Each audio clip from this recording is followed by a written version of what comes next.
Okay. So let us continue here. We're in the middle of this Sikh and Balak. And we're up to footnote 54, you say. Yeah.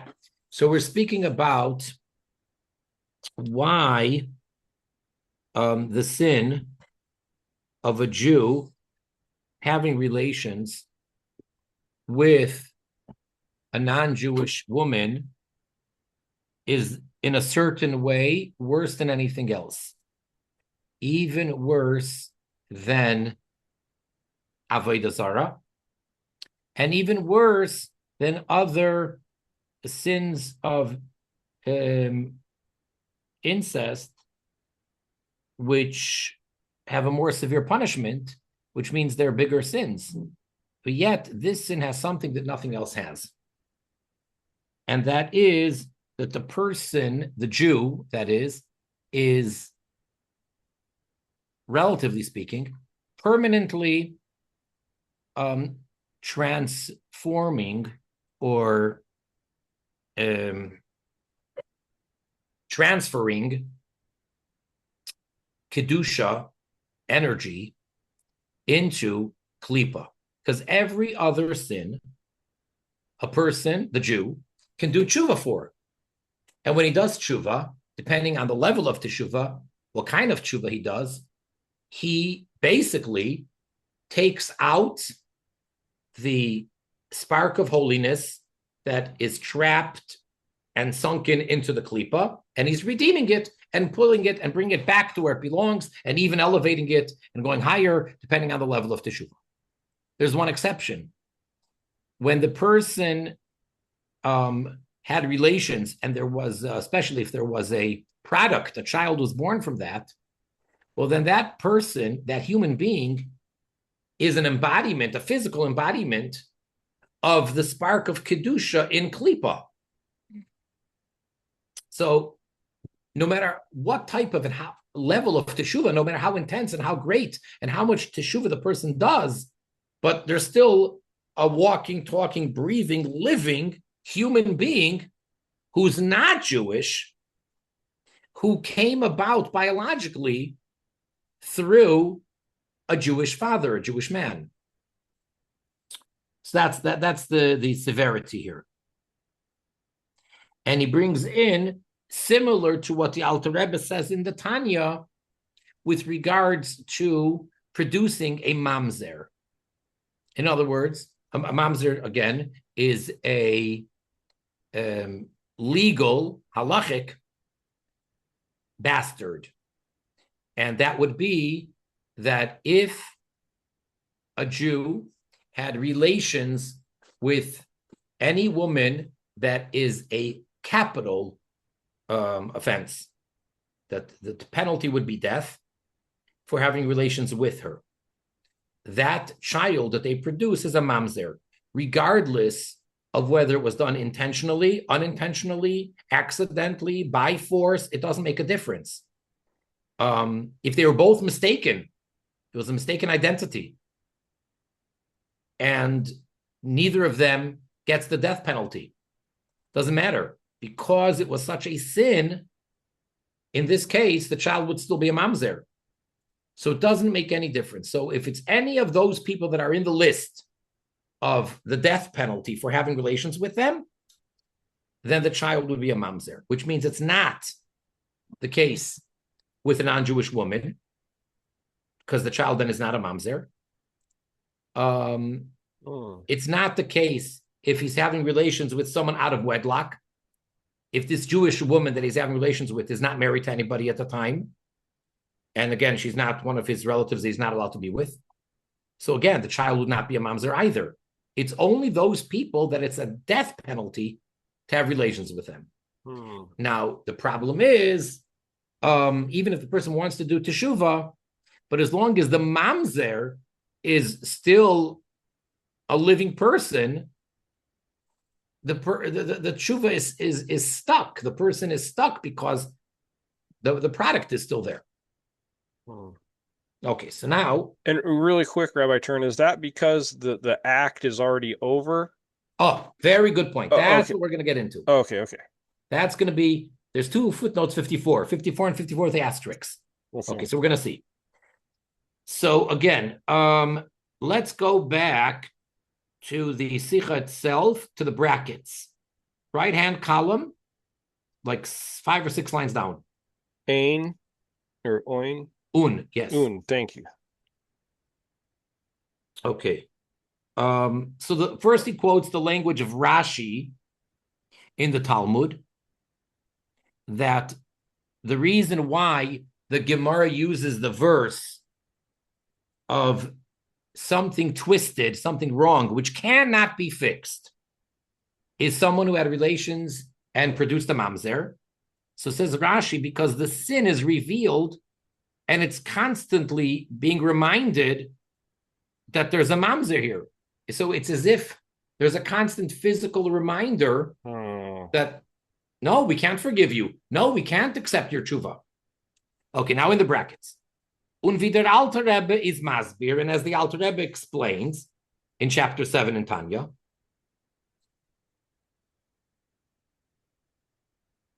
as heyois, that being that, vider chayus, that the energy, was is gekumen loilam haze, which came down into this physical world, is nislabesh geworden, has become enclosed, beguf basar vadam, in a physical body of flesh and blood, in this mamzer. Was is bashafen geworden, that was created durch der avera, through this sin. Kenner nit meile sein, he's unable to elevate dem chayus in kedusha, this energy to kedusha. All right. Footnote 54 references Tanya, the end of chapter 7. And then the Rebbe Melech HaMoshiach adds, Ve'ulai, and perhaps, Aleph Fei Lamed, the acronym, Efshar Loimar. It is possible to say. Maybe we can say, Hakavana Bazeh, the meaning here is, the kivan, that since, Shiyarda Loilam Hazeh, that this energy came down to this physical world, and enclosed itself in a physical body, that's only at the time of the actual sin.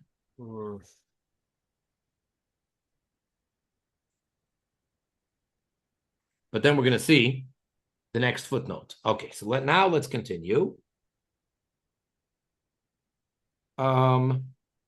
Okay, but however... So Pinchas was doing him a favor. Well, yeah. So now we're just using this sin of mamzer sort of as a springboard. But really, we're saying this is even worse. See, in Tanya, he doesn't talk about the relation of a Jew having it with a non-Jewish woman. He's talking about mamzer. So we're using that here in the Sikha, that just as it's so severe because there is a human being, a product, a physical product, which you can't get rid of. So now, but however, at the end of the paragraph, he says, but that mamzer is still considered 100% absolutely Jewish. So as bad as the sin is, which it is, as terrible and tragic as the product is, which it is, but that product, that unfortunate person, that mamzer is Jewish. There are restrictions, fine. He cannot marry a regular Jewish woman. He surely can't marry a non-Jewish woman. That would be a big sin. He's Jewish. He can't marry a Jewish woman either. Okay. So he's stuck. But he is Jewish.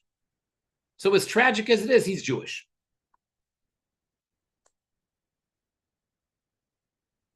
Now, let's go to the last paragraph on the right-hand side. Un deriber. Un deriber, and therefore, haben aveiros, sins have a hemshech, a continuation, oich also, la'acharei, after, asiyas ha'avera. After the person finishes doing the actual sin, whatever the sin may be, there's a continuation. It's not in a bubble, in a vacuum. He did the sin. I was wrong. I was terrible during that hour. And now I'm done sinning. There's a continuation. Varum, since kolzman, as long, tutnit, he does not do kain teshuva, whatever the sin is, as long as the Jew does not yet do teshuva, gefinzich is found akeyach, energy, fun kedusha, of kedusha, in zdoinos, in the sins that were done intentionally. So until the guy does tshuva, it doesn't matter what the sin was, any sin. Until he does tshuva, that energy that he did the sin with, whether it was thought, speech, or action, that spark of kedusha, of that energy, is still in that state of sin, which was done on purpose, till he does tshuva. So it could be a verbal sin. Until the person does teshuva, it's still, so to say, ongoing, because that energy is still in the wrong place. Any sin, whatever it may be. Masha'ein kain. What is not the case, though, in contrast to that, what is different, in foul, in the case, fun boyel aramis, when a Jewish man has relations with a non-Jewish woman, vibald, since, as gleich, that immediately, vider chayus data riber, when this holy, godly energy is transferred, suder aramis, to this non-Jewish woman, veritas uis kedusha, it becomes unholy. It loses its state of kedusha. It's not like the spark that's stuck in exile, that it's trapped until the person pulls it out. It lost its identity of being a spark of kedusha. Izas b'meile, so therefore it is, so to say, automatically an inyan, an idea, v'sis faran nor b'shas ma'aseh. So it's only while the person is sinning. So in a certain sense, this is almost like a leniency in the severe sense. No, we're trying to say this is the worst sin, worse than anything else. True, but every other sin, even though the person's done, it took me 1 minute to do this sin, I'm done. A person ate what they're not allowed to eat. They stole something of someone else's property. They spoke words that they're not allowed to speak. Whatever it was. It took me an hour. It took me a minute. It took me 2 seconds. But the spark of that energy, until I do teshuva, is still trapped. Whereas in this case, by definition, unlike having conceiving a mamzer, in this case, it's so bad that the person's energy, or that spark of kedusha that was in his energy, has now been lost. So that means that the sin doesn't continue, and it's not a continuing act.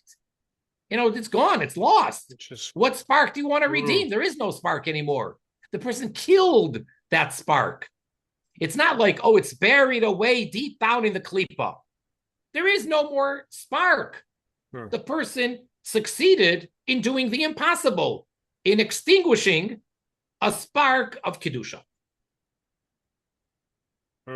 Now, before we see the footnote on that, let's go on and do the next 2 paragraphs. Top left column. Banegeya zum klolus hakoyach fun mention, with regards to the general strength or energy of a person, vosis melubash in ma'aseh hachet, which is enclosed in the act of sinning, whatever the sin may be. So there's this spiritual energy involved that the person is using to do the sin. Vibald, since as oich der boyel aramis, even the person who's doing this terrible sin, of having relations with a non-Jewish girl or woman. So the Gemara, the Talmud, makes a statement about any and every Jew, even this type of a Jew. And what's that statement? Af al pi. Although shechata, that he sinned, Yisraelhu, he is still a Yisrael. He's still a Jew. In other words, a Jew cannot lose his Judaism, even though he sinned. Izes gleich, this is equal to alle aveiros, to all sins. That also after the person finished doing the sin, they're done. They're not sinning anymore. Bleibt der koyach hakedusha, this energy of kedusha remains melubash in ra, and clothed in evil. Oh wow. And therefore, is faran, there is oifim on this person, der chiyuv kares oich speter, the obligation of the punishment of secession of kares even afterwards.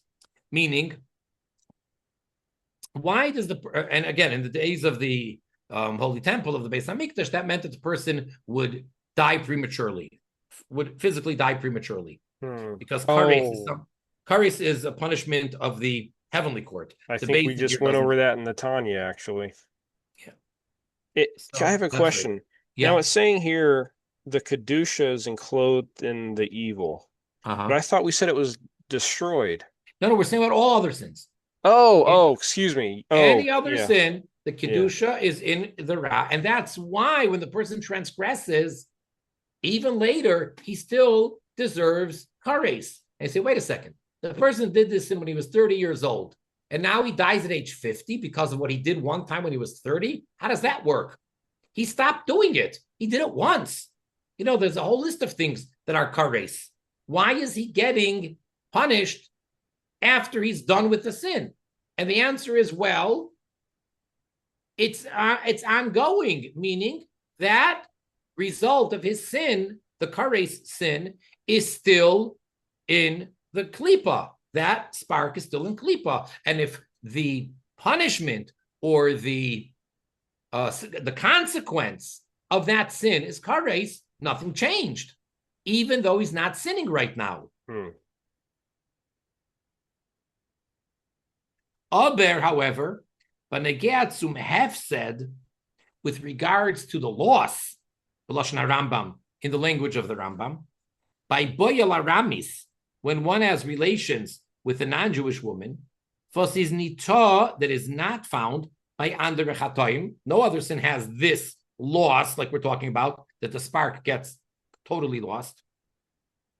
Nitzad dem chayus, from the perspective, so to say, of this energy, the ergate iber, as it is transported, rachamona litzlan, may Hashem protect us, to goyim, it's going to goyim. So here is a Jew, energy of a Jew, physical energy of a Jew, the reproduction power of a Jew in the physical sperm is being transferred, not just the physical, but the energy in it, the spark of Kedusha, is going to a non-Jew.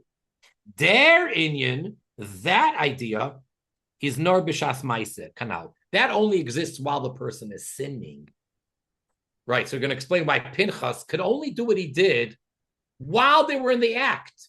It was like getting ready to get lost, basically. It's like in the process of being lost. And once it's lost, finished, you can't take the law into your own hands. Yeah. He would have no right to kill them as soon as they finish the act. Because it's gone. Like once the act's done, it's gone. Unlike other sins. Other sins, a person sinned, you bring them to the Jewish court, you have two witnesses, you go through everything, they could be put to death for a sin that they committed a year ago. Wow.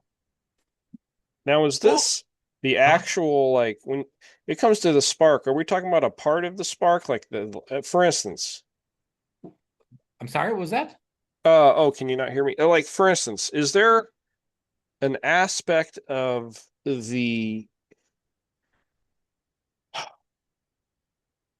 the creative aspect of Hashem, it seems he imbued in a certain part of the soul of not only Yisrael, but then lower the aspect of the nefesh within non-Jews. But Jews have a higher soul, like a neshama or a nefesh elokis.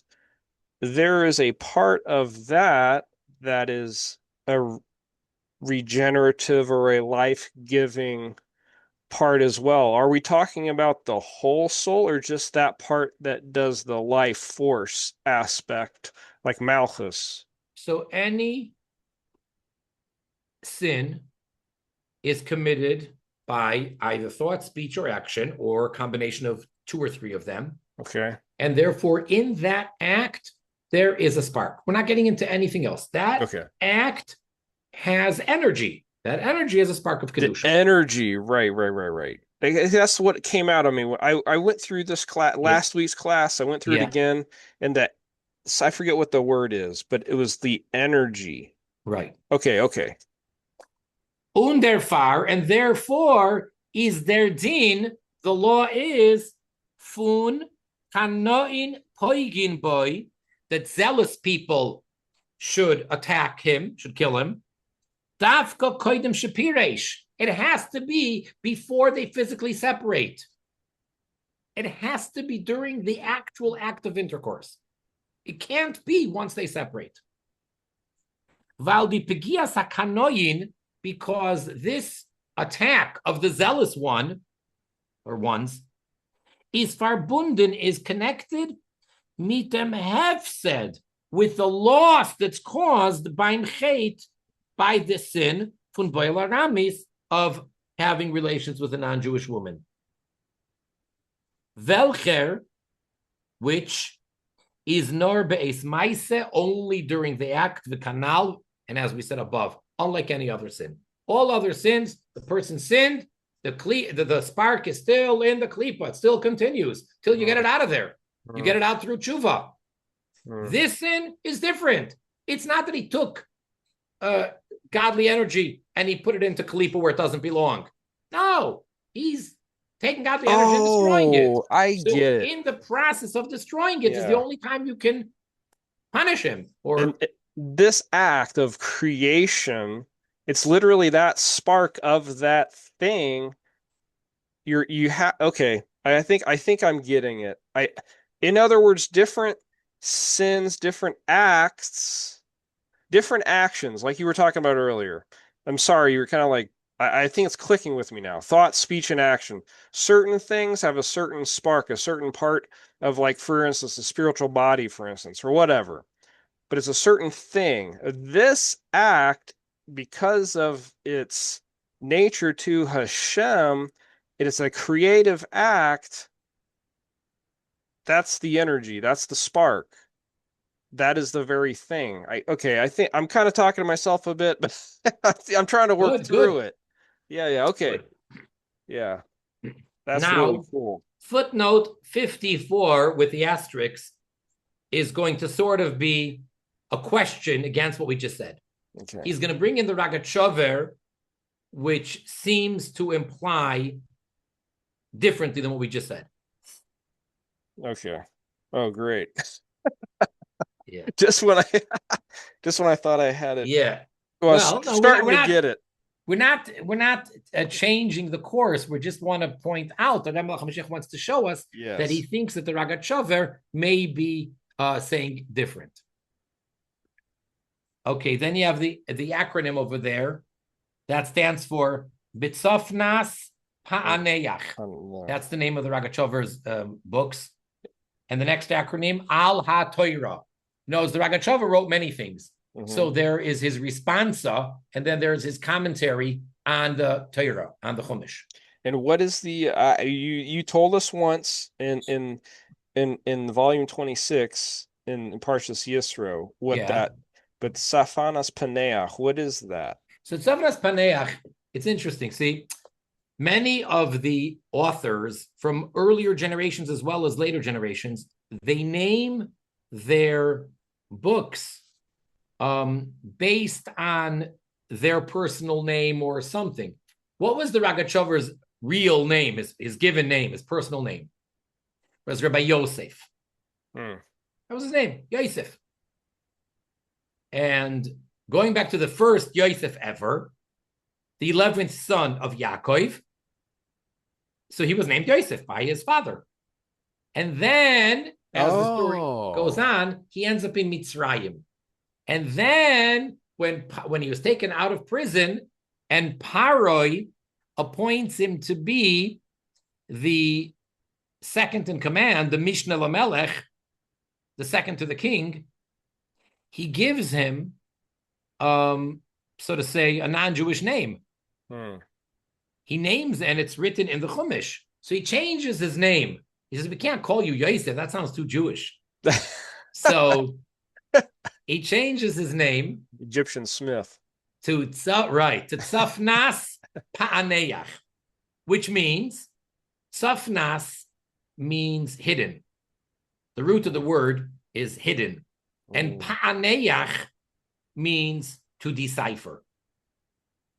So he basically named him the one who can decipher the hidden things that nobody could figure out. Because this was after he gave him the interpretation to his dreams. With the 7 cows and the 7 stalks and all that. And after all of his wise men gave him all sorts of interpretations and he rejected everything, when Yosef gave the true interpretation, he realized, yes, that's it. That must be what it is. So he saw how wise he is, and therefore he named him Tzafnas Paneach, which means the one who can decipher those things which are concealed and hidden. So the Ragachover, whose name is Yosef, and he was definitely an unbelievable decipherer of the deep depths of the Torah. Therefore, that's the name that he calls his books. Oh, very, very cool. So in the Tzafnas Paneach and the Torah, Leha Ragachovi, written by the one that we refer to as the Ragachover, Parshas Pinchas, and Parsha of Pinchas, which is the following parsha after Balak. That's right after the episode where he kills Zimri and Cosby, when he kills them. But then the next portion, Pinchas, begins with the prize, the reward that Hashem gives him for this. So in Parshas Pinchas, the Ragachover speaks about Shebo al Nochris, that when a Jewish man has relations with a non-Jewish woman, Udavar Nimshach, it is a continual act or a continual sin. Why? We just got through saying this is the one and only sin that doesn't continue. Ki Ma'avid, the person is losing nefashos, souls, mi Yisrael, from the Jewish people, al yedei, through the azil, that it goes, zaram basra, their seed after her. So in the opposite case, if a Jewish woman commits the terrible, terrible sin of having relations with a non-Jewish man, we know that the seed will be considered Jewish. But in this case, where it's a Jewish man, like Zimri, having relations with a non-Jewish woman, so the seed, if there's going to be a child from that, is not Jewish. So therefore, he's sort of comparing it. I mean, he doesn't say this, but it's sort of the idea of the mamzer, that it is taking a Jewish soul and transferring it to a non-Jew and being not Jewish. That's the end of the quote of the Ragachover, just that line. Umizeh mashma l'cha'ira. So the Rebbe Melech HaMashiach says, from this, it seems to be implied, de svira lei, leha Ragachovi, that the Ragachover holds, shegam, that also, be'inyan, in the idea, mashe'ein benoi, that the Jew's son is not misyaches acharav, is not considered his son, right? It's not the Jew's son. By Jewish law, this biological son of his is not his son. Who davar nimshach, that is a continual sin. So that goes against what we were saying in the Sikha. because according to the way the Magen Shavar puts it, it seems like it is a continuation. Uh-huh.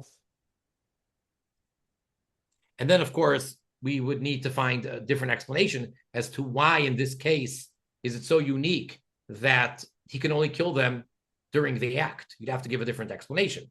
Right. Excellent.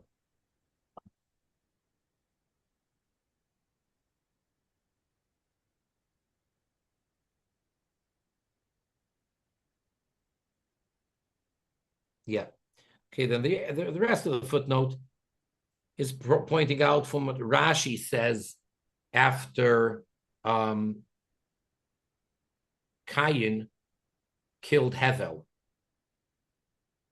After the first murder was committed. So Hashem says that his blood and the blood of his seed, of his future generations, which you did not allow him to have because you killed him. So there we also see that it could be continual, even though it's not exactly the same as our case over here.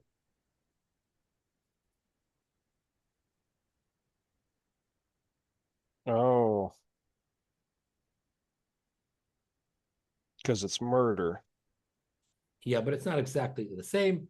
Anyway, but putting aside the footnote, the point that we're making here in the Sikha is that what is unique about this sin is that it is taking the energy and destroying it, not just bearing it. Then he's going to continue. The next piece is going to be why it can only be done, why only zealous people can kill the person, why it's not given over to the Jewish court. Why does it have to be a zealot who knows what to do and does it and has to do it on the spot? All right. Wow. Okay, thank you, Rabbi Turen. I really appreciate it. Sure. And God willing, see you next week or tomorrow. Yeah. Be well. Thank you. You as well. All the best. You as well.